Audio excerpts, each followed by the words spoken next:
Bom, gente, olá, eu sou a Zoe. Como é que vocês estão?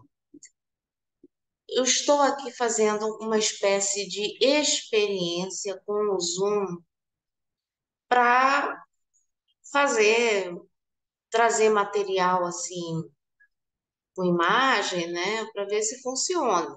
Não sei se vai funcionar e vamos ver como é que isso vai se desenrolar. Então, para fazer o teste, eu resolvi escolher um texto do Walter Benjamin, que está contido neste livro aqui, Reflexões sobre a Criança, o Brinquedo e a Educação, né? E tá aqui, Coleção Espírito Crítico, Duas Cidades, que é a editora, tá? Hum. Vamos ressaltar que vai aparecer alguns nomes em alemão nesse texto, e muito provavelmente eu vou dar umas falhas aqui na leitura, tá? Porque alemão não é exatamente o meu forte linguístico, tá? Então vamos lá. É, No início da obra de Carl Gerber, Kinderspielzeug aus alter Zeit, Brinquedos Infantis de Velhos Tempos, aí aqui está uma nota de rodapé mostrando o livro onde está esse trecho, né? Que é Brinquedos Infantis de Velhos Tempos, uma história do brinquedo, né? Então, seguindo. Está a modéstia. Ou seja, no início da obra dele, ele se mostrou modesto. Agora vamos ver o que que isso significa na continuidade. O autor se recusa a tratar de brincadeiras e jogos infantis para, limitando-se expressamente ao seu material concreto, dedicar-se por inteiro à história do próprio brinquedo, tá?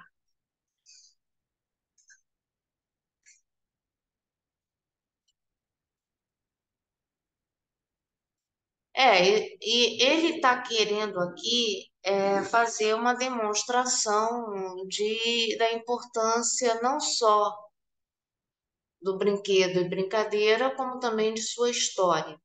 Ele está querendo dar um destaque para essa história. Tal como sugere menos o tema do que a extraordinária solidez de seu procedimento, o autor concentrou-se no círculo cultural europeu. Claro, óbvio, já que ele é europeu, e é claro que também essas coisas, não sei, a gente tem que sempre dar uma relativizada quando a gente traz para a nossa realidade, mas esse texto tem a sua importância, eu juro. Pois, como um presente alemão à Europa, podemos considerar boa parte dos mais belos brinquedos que ainda hoje se encontram nos museus e quartos de crianças. Nuremberg é a pátria dos soldadinhos de chumbo e da reluzente fauna da Arca de Noé. A mais antiga casa de bonecas de que se tem notícias provém de Munique.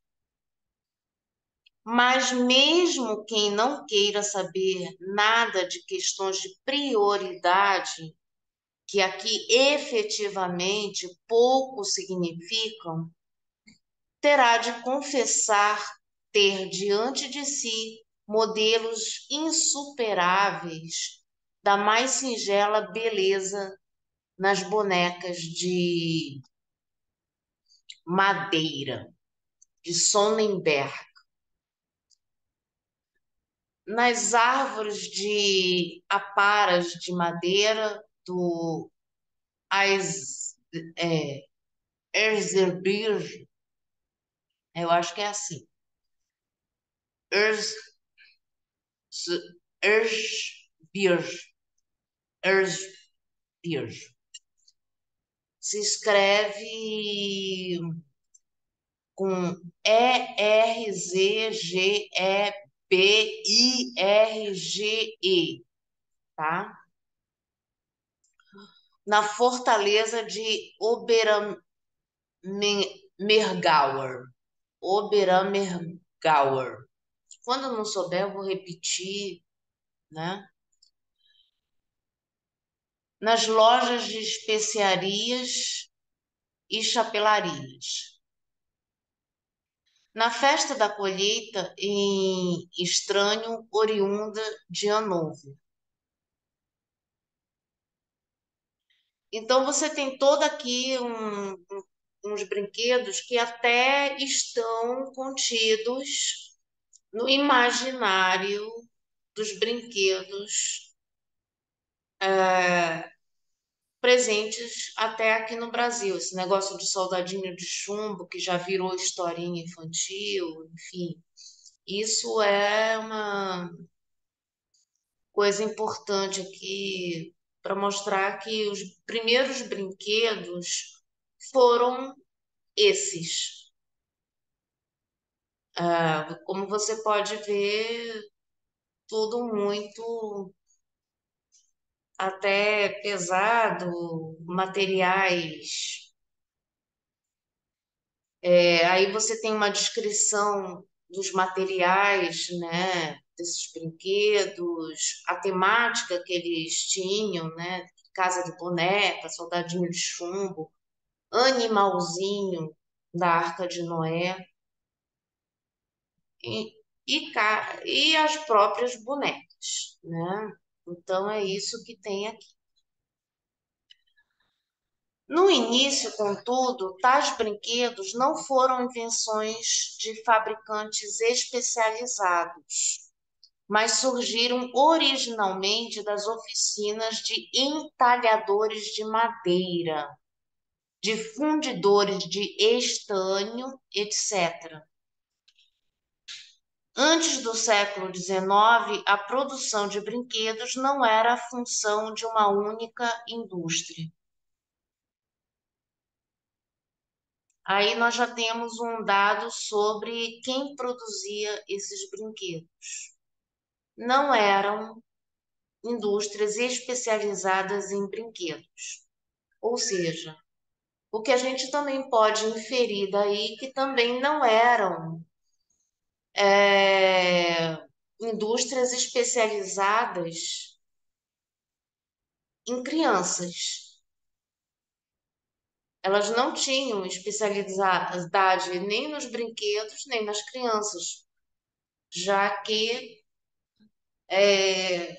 era um trabalho artesanal produzido por esses entalhadores, por esses hum, profissionais que atuavam com esses materiais em produtos que não necessariamente faziam parte hum, do que a gente chama de brinquedo,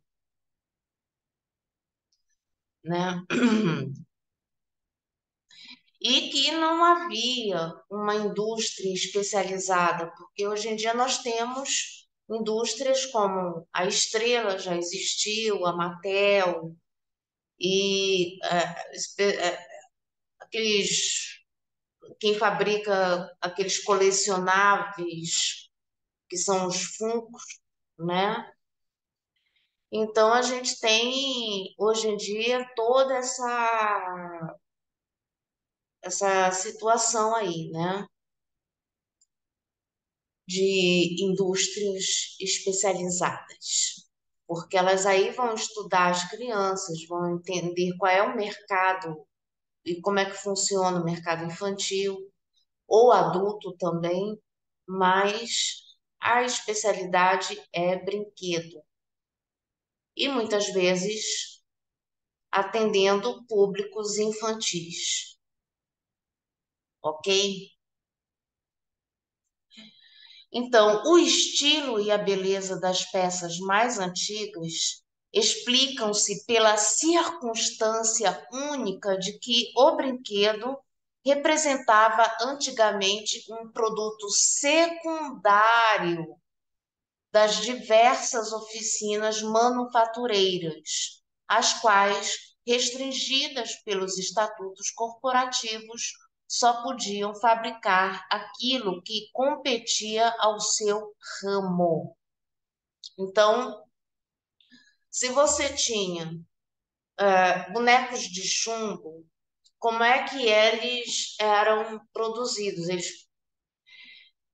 Quem produzia era o cara que fundia chumbo, que fazia objetos que precisava do chumbo para ser produzido, e era esse objeto, seja ele qual for, que era a produção central desta indústria, não o soldadinho. O soldadinho é meio que como se fosse, tá, sobrou esse restinho aqui, vamos fazer soldadinho. Mais ou menos, quase isso, tá? Quando, no decorrer do século XVIII, afloraram os impulsos iniciais da fabricação especializada. As oficinas chocaram-se por toda parte contra as restrições corporativas. Estas proibiam o marceneiro de pintar ele mesmo as suas bonequinhas, para que a produção de brinquedo de diferentes materiais obrigavam várias manufaturas a dividir entre si os trabalhos mais simples, o que encarecia sobremaneira a mercadoria. Então aí você já vê que essa história já começa a ganhar uma importância para a gente, no sentido de explicar algumas coisas sobre como funciona o processo industrial e o capitalismo, né? Porque, afinal de contas, você tem aí já uma luta sobre quem vai fazer o quê. O que é corporativismo? O que ele está dizendo aí é o seguinte: se eu fabrico um boneco de madeira, eu não vou, justamente porque eu não produzo tintas, eu não vou poder pintar o meu boneco. Então, eu tenho que mandar para uma fábrica de tinta para pintar o boneco, que por sua vez vai para uma outra empresa para fazer alguma outra coisa. Então, se tiver que ter um aplique de algum material extra, não vai dar para fazer todas as partes do boneco no mesmo lugar. É isso que está sendo dito aqui. Então, o marceneiro ele não podia pintar os bonecos que ele mesmo produzia, os carrinhos ou as casinhas de boneca. Tem um profissional que faz isso. Então aí você começa a fazer uma divisão entre as indústrias, né? Aí você tem trabalhos separados em diversos ambientes nesse contexto, ok? Então, por conseguinte, estende-se por si só que a venda ou pelo menos a distribuição de brinquedos não era, no início, função de comerciantes específicos. Assim como se podiam encontrar animais talhados em madeira com o marceneiro, assim também soldadinhos de chumbo com o caldeireiro, figuras de doce com o confeiteiro, bonecas de cera com fabricante de velas. O mesmo não acontecia com o comércio intermediário que fazia vezes do grande distribuidor. Vocês estão sentindo a bagunça que era isso aqui? Ou seja, hoje em dia o processo está todo muito mais concentrado. Ou seja, aqui você pelo menos tinha trabalho para todo mundo, para diferentes aptidões. Mas com o crescer das indústrias e com o desenvolvimento delas, você vai ver que a boneca hoje, o que você vai encontrar é setores diferentes dentro da mesma fábrica. Uma que vai modelar a boneca, outra que vai pintar a boneca, outra que vai aplicar os cabelos, outra que vai, enfim. E que depois quem vende é um lojista. Nesse caso aqui, o próprio marceneiro vendia o próprio boneco. Se estava todo pintadinho ou não, isso não é explicado aqui. Então, também está assim chamada editora. Editora também é um outro nome que se dá a quem produz e edita bonecos, CDs. A indústria fonográfica, né, ela tem um departamento que a gente chama de editora, ou seja, editora não é uma coisa aplicável somente a livros, tá? Então, a Mattel é uma grande editora de brinquedos, tá? Então, também está assim chamada editora, aparece inicialmente em Nuremberg. Ali começaram os exportadores a assambarcar os brinquedos provenientes das manufaturas da cidade e, sobretudo, da indústria doméstica de região e distribuí-los depois no pequeno comércio. Então, aí quando começa a aí já começa a uma produção mais parecida, mais centralizada e com distribuição para comerciantes e lojistas em geral. Por essa mesma época, os avanços da reforma obrigaram muitos artistas que até então haviam produzido para a igreja a reorientarem a sua produção pela demanda de objetos artesanais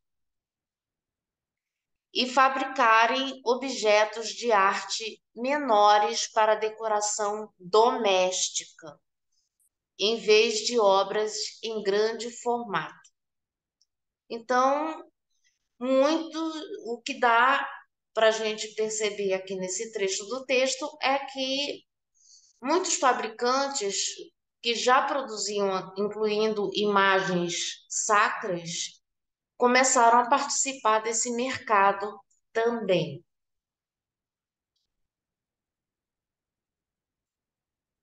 E vamos seguindo. Deu-se assim a excepcional difusão daquele mundo de coisas minúsculas que faziam então a alegria das crianças nas estantes de brinquedos e dos adultos nas salas de arte e maravilhas. Pensando nos famosos bibelô, né? E com a fama dessas quinquilharias de Nuremberg, deu-se ainda o predomínio dos brinquedos alemães no mercado mundial, o qual até hoje permanece inabalável. Tanto é que você vê que até hoje temos a Alemanha e como berço da criação de vários itens que a gente usa hoje como brinquedos e tintas, né? Que são de excelente qualidade, Faber-Castell que eu diga. Bom,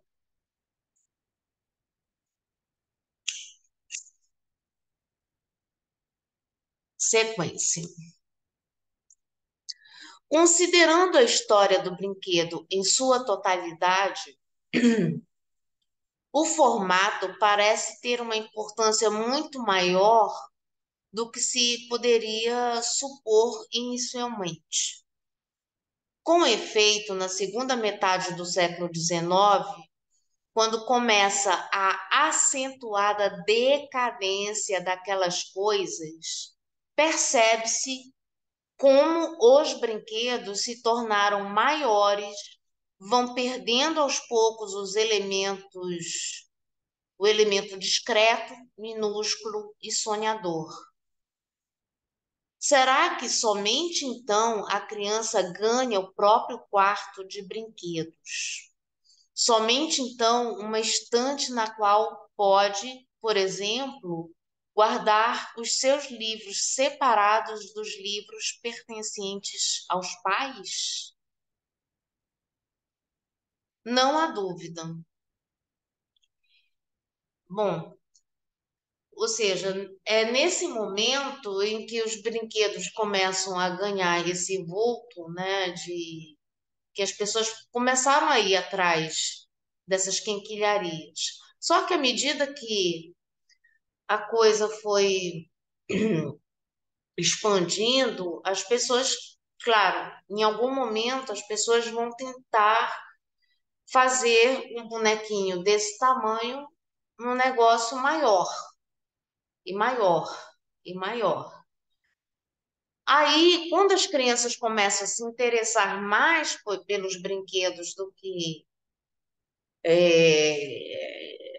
que antes, que os brinquedos começam a ficar mais atraentes para elas, elas vão aos poucos adquirindo o famoso quartinho de brinquedos, onde ela pode separar é, o que é dela, o que é dos pais, os livros infantis, dos livros dos pais, enfim, isso, claro, em famílias de condições abastadas, porque muito provavelmente a criança pobre não tinha isso, tá? Mas vamos a seguir. Não há dúvida, em seus pequenos formatos, os voluminhos mais antigos exigiam a presença da mãe de maneira muito mais íntimas. Os volumes em quarto mais recentes, em insípida e dilatada ternura, estão entre determinados a fazer vista grossa à ausência materna. Bom, aqui dá a entender que o fato dos objetos serem muito pequenininhos talvez forçassem as mães brincarem um pouquinho com os filhos, até com medo de que os filhos engolissem um brinquedo desse, né?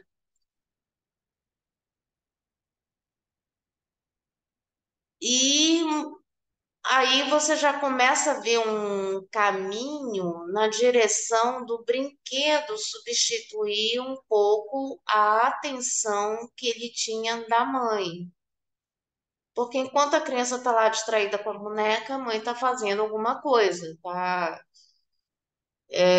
Ou o pai, enfim. Eu estou falando mãe porque naquela época, é claro que o papai não ia tomar conta dos filhos, porque, afinal de contas, ainda estamos no século XIX, gente. Eu não- Vamos tentar nos transportar para estes momentos que o texto está falando.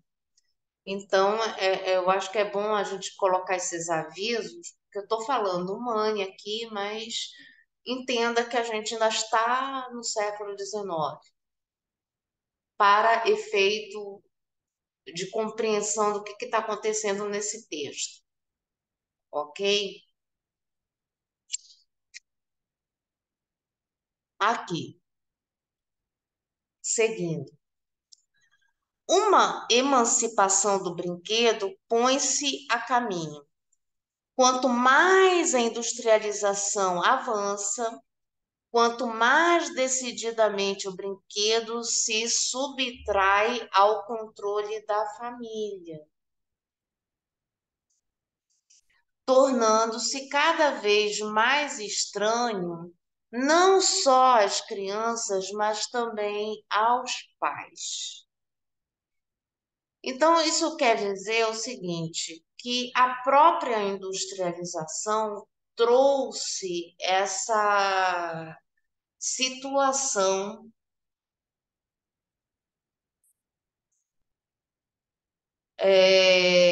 de estranhamento, assim, eu acho que é quando a gente começa a achar que brinquedo é coisa de criança, que já estava começando a ficar estranho os pais brincando com os filhos, eu não sei por quê. Mas eu acho que finalmente as pessoas estão meio que voltando, né?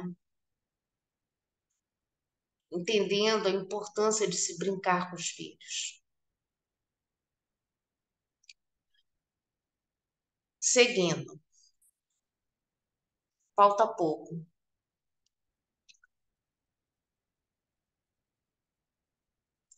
Acontece que a falsa simplicidade do brinquedo moderno subjazia certamente o autêntico anelo de reconquistar o vínculo com o primitivo, com o estilo de uma indústria doméstica que exatamente por essa época tratava na Turíngia, no naquele nome difícil de novo, Ergebirge,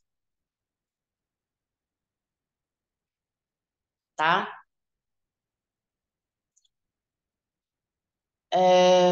Que mais? Onde é que eu tô? Erge, Erger, Birge, tá? Uma luta cada vez mais sem perspectiva pela sua existência.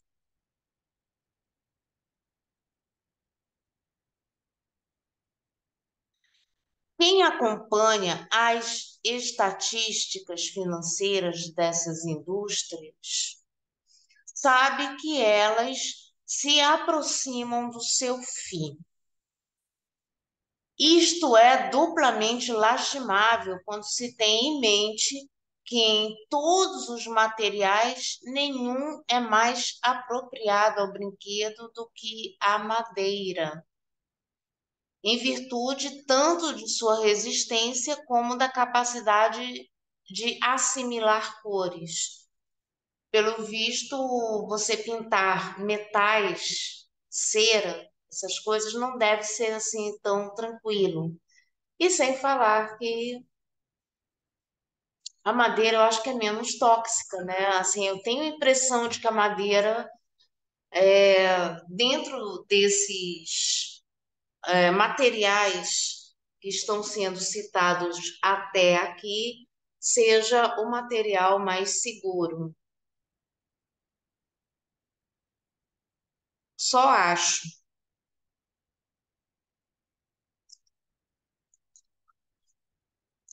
aqui. Além de facilitar a pintura. De modo geral, é este ponto de vista extremamente exterior à questão da técnica e do material que permite ao observador penetrar fundo no mundo dos brinquedos. A maneira como Gruber faz valer aqui esse ponto de vista é altamente plástica e instrutiva. Se além disso fizermos uma reflexão sobre a criança que brinca, poderemos falar então de uma relação antinômica. O que seria uma relação antinômica? Só para a gente não ficar aqui nessa brincadeira de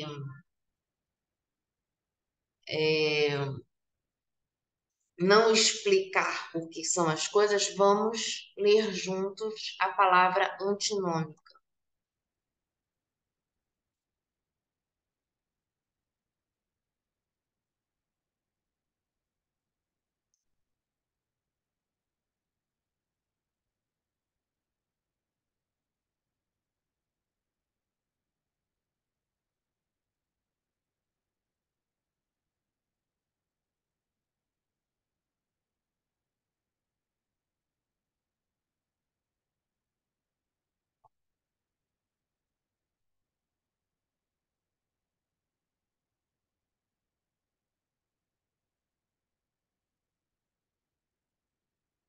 Na realidade significa que está em antinomia, oposto, contraditório, ok? Então a gente está falando aqui de contradições, relações contraditórias.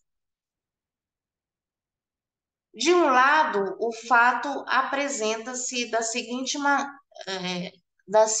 forma: nada é mais adequado à criança do que irmanar em suas construções os materiais mais heterogêneos. Pedras, plastilina, madeira, papel.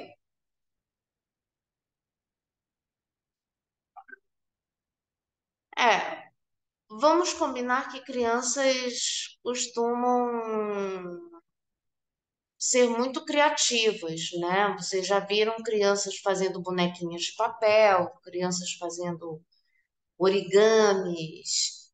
Então, eu pelo menos adorava, eu preferia fazer minhas próprias bonequinhas e os meus próprios origamis do que comprar brinquedo. Pelo menos eu tinha bonequinha todo dia, né? Então, por outro lado, ninguém é mais casto em relação aos materiais do que as crianças. Um simples pedacinho de madeira, uma pinha ou uma pedrinha reúnem na solidez, no monolitismo de sua matéria, uma exuberância das mais diferentes figuras. Então, as crianças, se por um lado os brinquedos foram ficando cada vez mais sofisticados, as pessoas foram percebendo também com isso que as crianças, à medida que foram podendo manifestar a sua infância, a sua criancice, né? Elas começaram também, elas mesmas, a partir de materiais disponíveis aqui e ali, fazer os seus próprios brinquedos. Ah, cadê? E ao imaginar para a criança bonecas de bétula ou de palha, um berço de vidro ou navios de estanho, os adultos estão, na verdade, interpretando a seu modo a sensibilidade infantil. Essa é a parte importante, porque muitas vezes esses brinquedos que os pais dão para os filhos, muitas vezes está impregnado de um viés adulto, né? Que fazem parte do mundo adulto. Um exemplo disso é o famoso trenzinho de ferro. Tem pai que compra aquilo ali para o filho, mas ele se diverte muito mais do que o filho. Vamos ser sinceros nesse ponto, tá? Madeiras, aqui, deixa eu... Madeira, ossos, tecido, argila representam nesse microcosmos os materiais mais importantes, e todos eles já eram utilizados em tempos patriarcais, quando o brinquedo era ainda a peça do processo de produção que ligava pais e filhos. Bom, um exemplo que eu posso dar desse trecho é como se, por exemplo, de repente, o próprio pai que fabrica soldadinho de chumbo, ele pudesse, de repente, pegar uma parte do chumbo para produzir um soldadinho para o filho e juntos brincarem ali, né? Ou então fazer uma boneca para a filha, o madeireiro.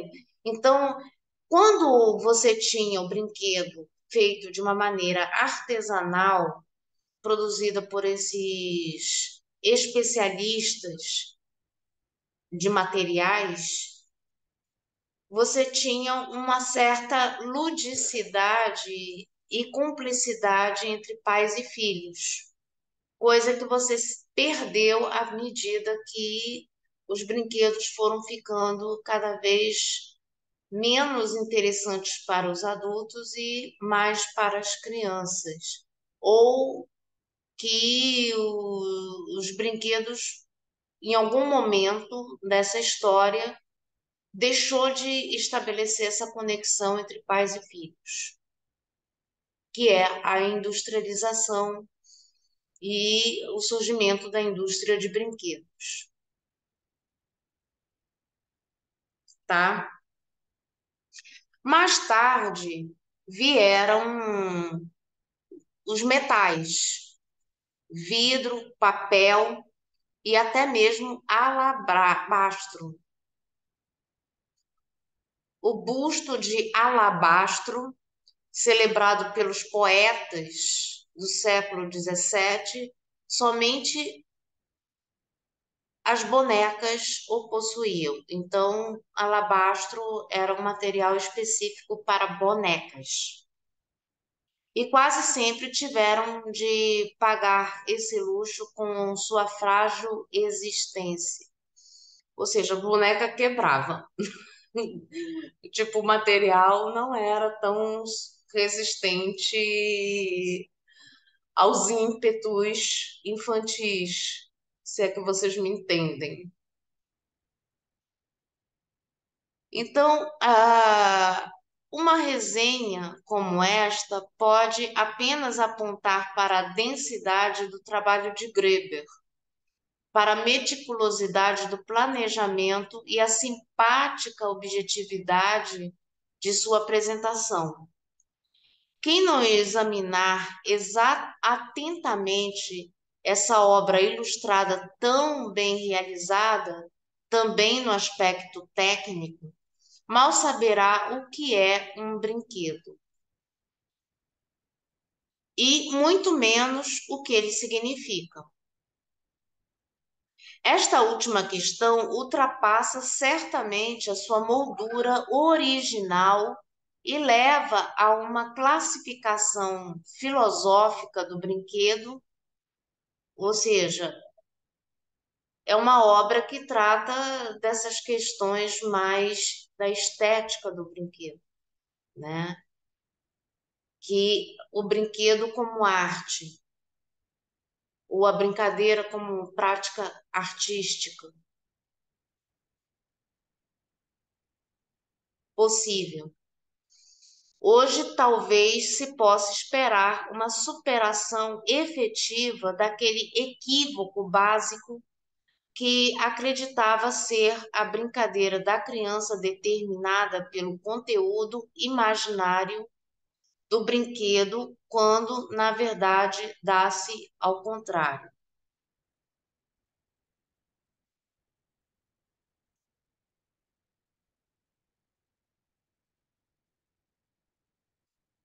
Então, é a criança que é, coloca os conteúdos que ela quer nos brinquedos, não é a gente. Não é o brinquedo por si só que ele traz o conteúdo e a criança absorve esse conteúdo e trabalha em cima disso. Ela que dá essa significância ao brinquedo. A criança quer puxar alguma coisa e torna-se cavalo. Quer brincar com areia e torna-se padeiro. Quer esconder-se e torna-se bandido ou guarda. Então, além do brinquedo, ainda tem a brincadeira que a criança imagina, que a criança trabalha com elementos do próprio imaginário, da própria imagética, ok? Ah, conhecemos muito bem alguns instrumentos de brincar arcaicos que desprezam toda máscara imaginária, possivelmente vinculados na época a rituais: bola, arco, roda de penas, pipa, autênticos brinquedos. Quanto mais autênticos, quanto menos o parecem ao adulto. Tanto mais autênticos, tanto menos o parecem ao adulto. Pois quanto mais atraentes, no sentido corrente, são os brinquedos, mais se distanciam dos instrumentos de brincar. Quanto mais ilimitadamente a imitação se manifesta neles, tanto mais se desviam da brincadeira viva. Um exemplo disso são os famosos colecionáveis. Quanto mais realistas eles são, quanto mais eles estão próximos de ser aquele personagem, menos ele vai servir para brincar e muito provavelmente menos atraente ele fica, né? É objeto de decoração, tá? Características nesse sentido são as várias casas de bonecas de Greber que Greber apresenta. A imitação, assim se poderia formular, é familiar ao jogo. e não ao brinquedo.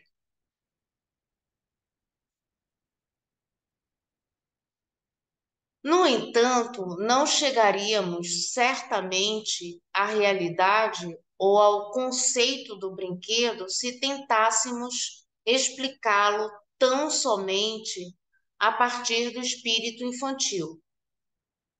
Pois se a criança não é nenhum Robinson Crusoe, assim também as crianças não constituem nenhuma comunidade isolada, mas antes fazem parte do povo, da classe a que pertence. De alguma forma, aqui neste trecho, ele já abre uma possibilidade da gente interpretar toda essa construção desse texto que se baseia na história do brinquedo na Europa e que a gente pode trazer para o nosso para nossa compreensão, né? Porque de qualquer maneira, o brinquedo, a brincadeira, a infância,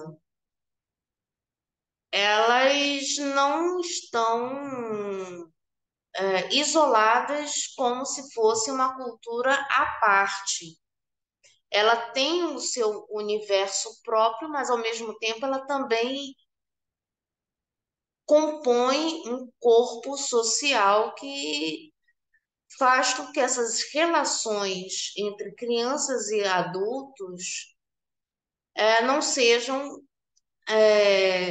estruturas distantes. Não existe culturas exclusivas de crianças, porque as crianças são penetradas pela cultura na qual elas nasceram.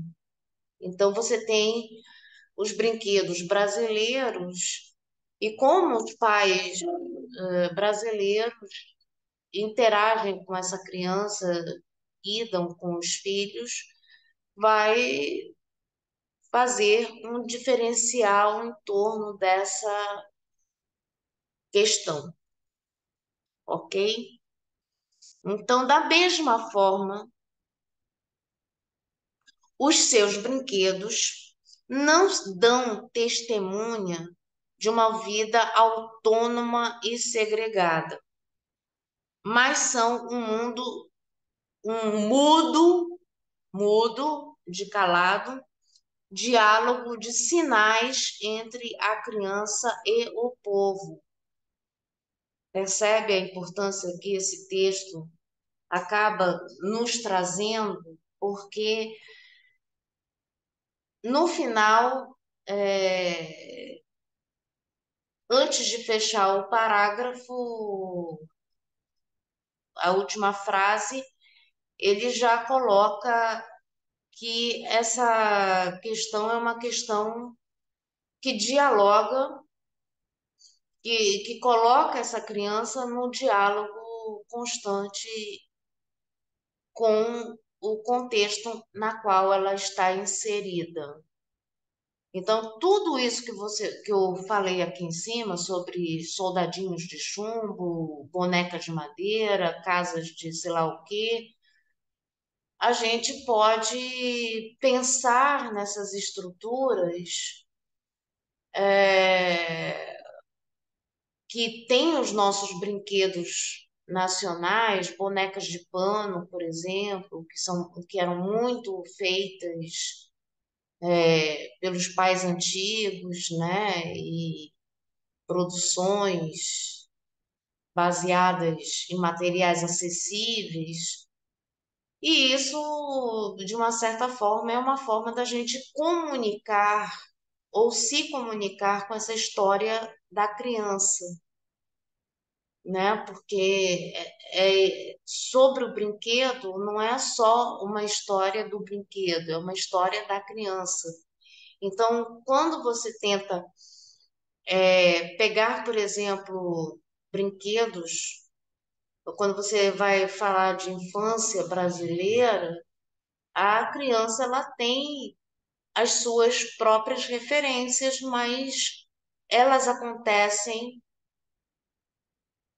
dessa mesma maneira, né? Porque são vínculos. É uma questão de a brincadeira orientada às suas próprias raízes, porque a criança pertence ao povo no qual ela nasceu, né? Então, um diálogo de sinais para cuja decifração a presente obra oferece um fundamento seguro. Então, é basicamente isso. Esse texto, a primeira vez que eu li esse texto foi no curso de música, né, na disciplina Fundamentos da Arte na Educação, que é uma disciplina que trabalha a questão de como é que a gente vai pegar os elementos artísticos e trabalhar diretamente numa sala de aula. E entender essa questão do brinquedo, da brincadeira, que é o que a gente coloca como início desse processo educativo, né? É um texto que nos oferece algumas reflexões interessantes. Por isso que eu estou fazendo uma experiência com ele primeiro. É um texto curto, né? Ele tem 5 páginas, contando com a capa, contracapa, aquela coisa toda, né? Enfim. E esse texto está aqui. Eu peguei o PDF, porque é bom, porque aí a gente já tem a referência do capítulo do livro que o negócio está, né? E, inclusive, esse PDF é legal porque ele tem os próprios grifos da pessoa que presenteou a gente com essa coisa disponível, né? Enfim, vamos ver se funciona esse vídeo. Se funcionar, eu vou fazer o teste, eu posto. Se não, a gente fica por aqui e obrigada e saudações anarquistas para todos.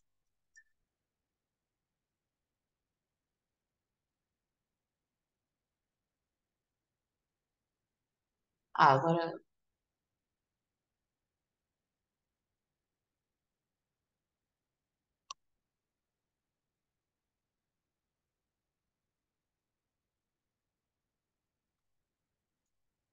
bom, consegui descompartilhar, né? Vamos ver agora o resultado dessa bagaça, ok? Ok, tchauzinho.